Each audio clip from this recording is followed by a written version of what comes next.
नमस्कार, आप सभी का स्वागत है लाड म्यूजिक विद सपना चैनल में। आज हम लोग जानेंगे ताल क्या होता है, ताल का क्या महत्व है संगीत में और कैसे हम समझ पाते हैं क्या ये गीत कौन सा तालों में है या गीत को हम तालों में कैसे बांध लेते हैं। तो चलिए आज हम जानेंगे।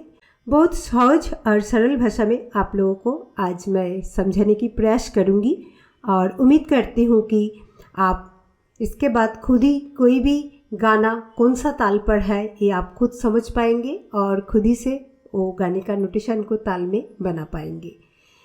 तो आज का सेशन शुरू करने से पहले आप लोगों से अनुरोध है कि आप वीडियो को बीच में छोड़ के मत जाइए। पूरा वीडियो देखेंगे तभी आपको समझ में आएगा। बीच में से या वीडियो को स्किप कर करके देखते हैं तो कोई बार हमारा वो नॉलेज थोड़ा आधा अधूरा रह जाता है। जब हम स्टूडेंट होते हैं तो हमारे मन में कई सारे प्रश्न होते हैं और कई बार हम हिम्मत जुटा पाते हैं और कई बार हिम्मत नहीं जुटा पाते हैं हमारी टीचर्स या गुरुओं को पूछने के लिए और अपना उत्तर ढूंढने के लिए वो प्रश्न हम पूछ नहीं पाते। लेकिन मैं ये कहूँगी एज ए स्टूडेंट जब भी आपका मन में कोई भी चीज़ों का प्रश्न आए तो ज़रूर आपको प्रश्न का हल निकलना चाहिए। अगर आपका मन में कोई प्रश्न नहीं आता है तो उसमें दो ही रीज़न हो सकता है, आइदर आप में इंटरेस्ट नहीं है या आपका सब कुछ समझ के बाहर है। तो इसी तरह मैं मेरी टीचिंग लाइफ में बहुत सारे ऐसे स्टूडेंट को देखे हूँ और वही अनुभव से मैं ऐसा कुछ टॉपिक लेकर आती हूँ जो आज भी कई लोगों के मन में प्रश्न होता है।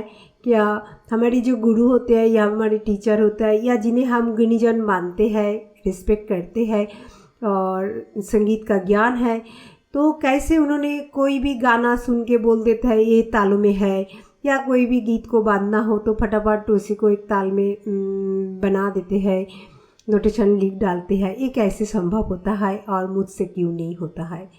तो आज हम वही प्रश्न का हल निकालेंगे। तो चलिए मेरे साथ रहिए। तो शुरू करते हैं आज का क्लास यहीं से। तो सबसे पहले हम जानेंगे कि ताल क्या है। हम सब जानते हैं क्या ताल भारतीय संगीत में समय का माप है। मतलब जब भी हम कोई गाना गाते हैं या बंदिश गाते हैं या चाहे वो शास्त्रीय संगीत हो और भाव संगीत हो, जो भी हो, तो वो उसके समय को हम नापने के लिए ये ताल का प्रयोग किया जाता है। ये ताल संगीत की लय और गति को निर्धारित करते हैं। ये एक संरचना है जिसमें विभिन्न मात्रा के, जिसे हम बीट्स कहते हैं, विभिन्न मात्रा के समूह होते हैं जिन्हें हम लयबद्ध क्रम में व्यवस्थित करते हैं। ताल का महत्व संगीत में अत्यधिक है। ये स्वर और लय के साथ मिलकर संगीत की संरचना को बनाता है। ताल न केवल गायक, वादक और नर्तक के लिए आवश्यक होते हैं, ये बल्कि ये संगीत को अनुशासित और संतुलित भी करते हैं। कोई भी एक संगीत जब हम गाते हैं तो एक ताल में जब होते हैं तो हम उसी को उसी ताल के हिसाब से तालों में और उसे एक बैलेंस बना के गाते हैं। बैलेंस का मतलब होता है कौन सा शब्द हमें जोड़ के बोलना है और कौन सा शब्द को हमें अलग से बोलना है, कहाँ पर रुकना है, कहाँ पर जल्दी लेना है, ये सारे चीज़, इसको हम एक बैलेंस बनाते हैं। अगर लय नहीं होता तो हम हमारा गाने का जो स्टाइल है वो कोई अनुशासन में नहीं रह पाता, क्योंकि हम कैसे भी गाना गाते, कहीं पर रुक जाते, कहीं पर मात्रा लंबा लगा देते, कहीं पर बिल्कुल नहीं लगाते, तो वो उतनी सुनने में बहुत ही बेकार और ख़राब लगता है। इसीलिए लय और ताल का बहुत ही महत्व है संगीत में। तो चलिए ये जो बेसिक चीज़ें हम जान गया, अब हम जानेंगे ये जो ताल है।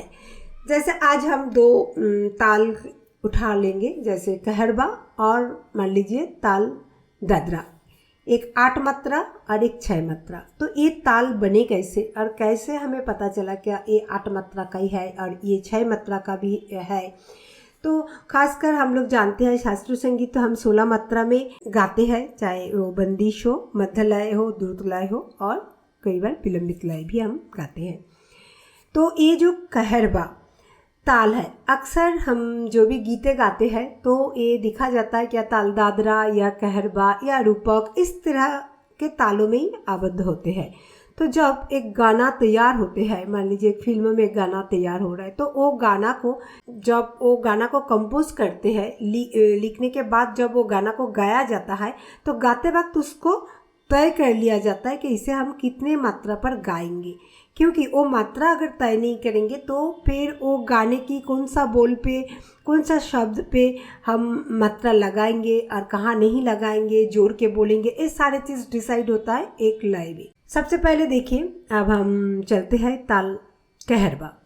अब जैसे ये जो नाम है ताल कहरबा, मात्रा 8 या ताल दादरा मात्रा 6, ये तो हमने नहीं बनाया, ये तो हमारी जो संगीत के बड़े गुणीजन जो है, जो पहले से ये सारे चीज़ों को ताल, संगीत, राग इसको बना के गए हैं, तो हम जस्ट उसी राह पर ही चल रहे हैं। लेकिन मेरा उद्देश्य है क्या उसके पीछे लॉजिक कैसे होता है और आप कैसे कोई भी गाना को जानेंगे वो कौन सा ताल पर है। तो हमारी उद्देश्य इतना ही है। तो जैसे ताल कहरबा, मान लीजिए ताल कहरबा है, तो इसमें हमें पता है 8 मात्रा, ठीक है। तो हमने 1 2 3 4 5 6 7 8, ये 8 मात्रा लिख लिया है। आप 8 मात्रा का ताल, ऐसे तो नाम पॉसिबल नहीं है क्योंकि हार्ड तालों में ही नंबरिंग किया गया है, तो हार्ड ताल को हम नंबर से नहीं बुला सकते, तो हार्ड ताल के लिए एक एक बोल नाम रखा गया। जैसे ताल कहरबा में 8 मात्रा है, तो 8 मात्रा का अलग अलग नाम है। पहला मात्रा धा, दूसरी मात्रा गे, तीसरी मात्रा ना, चौथा मात्रा ती, पांचवी मात्रा ना, छठी मात्रा क, सातवीं मात्रा धी और आठवीं मात्रा न। तो ये जो धा गे ना ती न क धी ना, ये 8 मात्रा का अलग अलग नामकरण कर लिए है। तो क्योंकि ये जो कहरबा है, इसे खाली धागे नाती नाकधिन ऐसे नहीं, कोई तरीके से कहरबा ये बोल को बजाया जाता है। कई बार दूनी कहरबा में 2 मात्रा को जोड़ के 2 मात्रा को एक मात्रा में लाके कोई पैटर्न होते हैं। तो चलिए, ये जो हमने जाना कि ताल कहरबा का 8 मात्रा होता है और ये नाम है, ठीक है। तो आप कोई भी गाना को कैसे तय करेंगे, क्या उस गाना कैसे मात्रा में बैठता है, ठीक है। हमने एक गाना चुन लिया, जैसे मान लिए चंदन सा बदन, तो उस गाने को हम लोग कैसे गाते हैं। चंदन सा बदन चंचल चितबन, धीरे से तेरा ये मुस्काना। इसे मात्रा में गिनेंगे तो कैसे लेंगे, तो देखिए अब हम फिंगर में देखेंगे। पहले 8 मात्रा को हम कैसे बोलेंगे। चंदन सा बदन, 1 2 3 4 5 6 7 8, हम जैसे गाते हैं ऐसे ही हम मात्रा में ले आएंगे। चंदन सा बदन चंचल चितबन, धीरे से तेरा ए मुस्काना, चंदन सा बदन। तो देखिए यहीं पे हमारा फिंगरिंग में मात्रा 1 2 3 4 5 6 7 8। तो ये गाने के चलन से हमें जब हम फिंगर में मात्रा को काउंट करेंगे, या आप कॉपी में गाने को लिखिए ऐसे ही जैसे हम गाते हैं उसी तरह गाना को अलग अलग करके लिखिए और फिर मात्रा लगाइए, तो आपको समझ में आ जाएगा वो मात्रा क्या है। फिर हम एक दूसरा गीत का एग्जाम्पल लेते हैं। देखिए जैसे प्यार हुआ इकरार हुआ, प्यार हुआ इकरार हुआ है, प्यार से फिर क्यों डरता है दिल, प्यार हुआ इकरार हुआ है, प्यार से फिर क्यों डरता है दिल, प्यार हुआ 1 2 3 4, प्यार हुआ इकरार हुआ। देखिए इक को हम जोड़ के बोलते हैं रार हुआ है। जहाँ जो शब्द को, जो अक्षर को हम जैसे बोलते हैं, आप ऐसे ही कॉपी में शब्द को लिखिए और फिर मात्रा लगा लीजिए।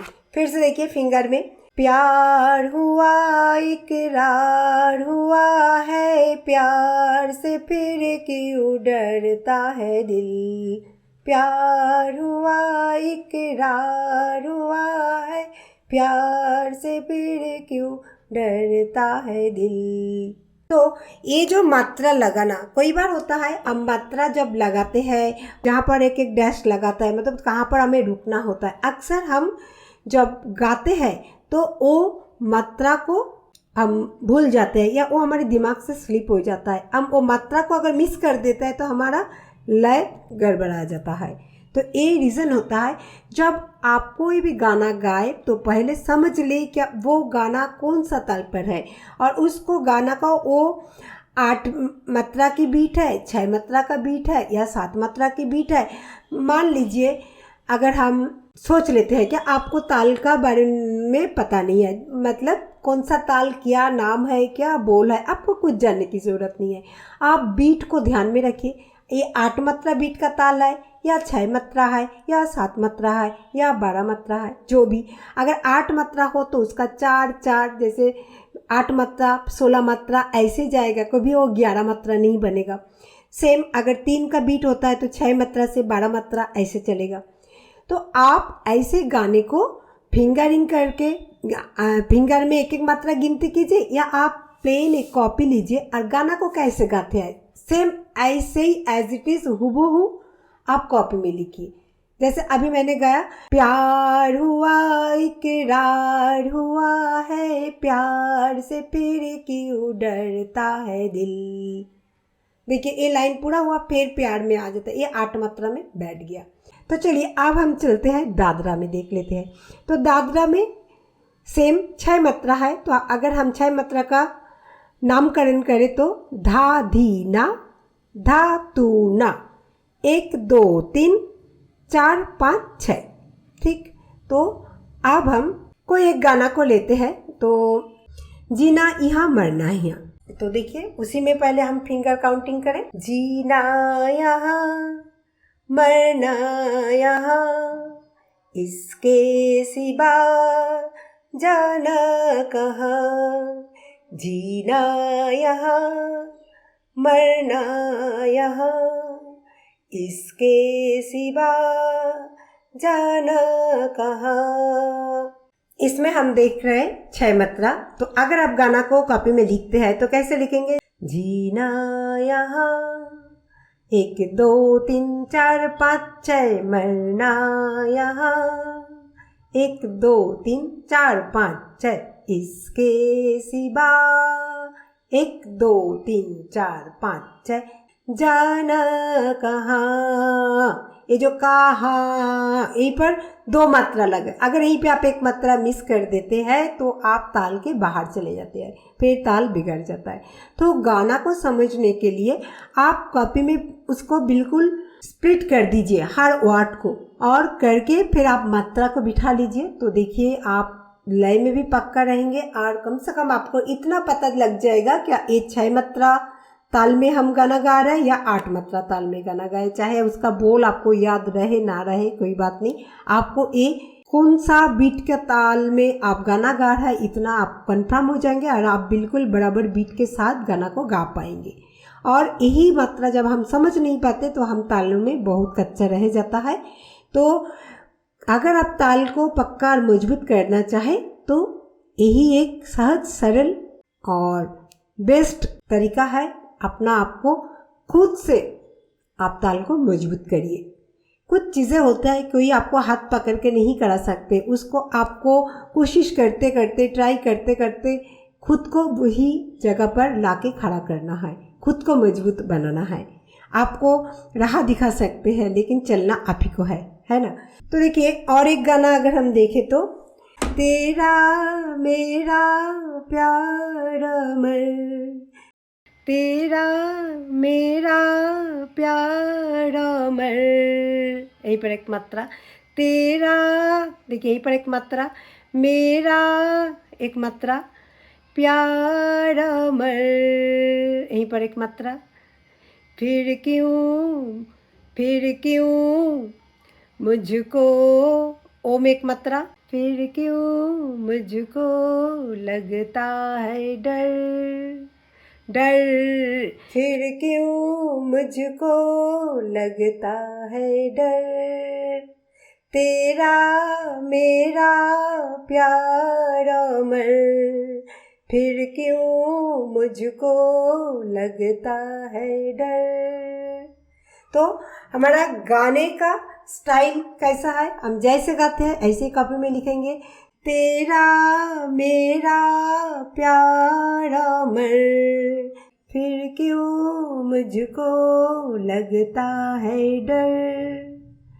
तो जब हम शब्द को स्प्लिट करके लिखिए फिर मात्रा डालिए तो आप देखिए, तेरा मेरा 1 2 3 4 5 6, प्यार अमर 1 2 3 4 5 6, फिर क्यों मुझको 1 2 3 4 5 6 लगता है डर, 1 2 3 4 5 6।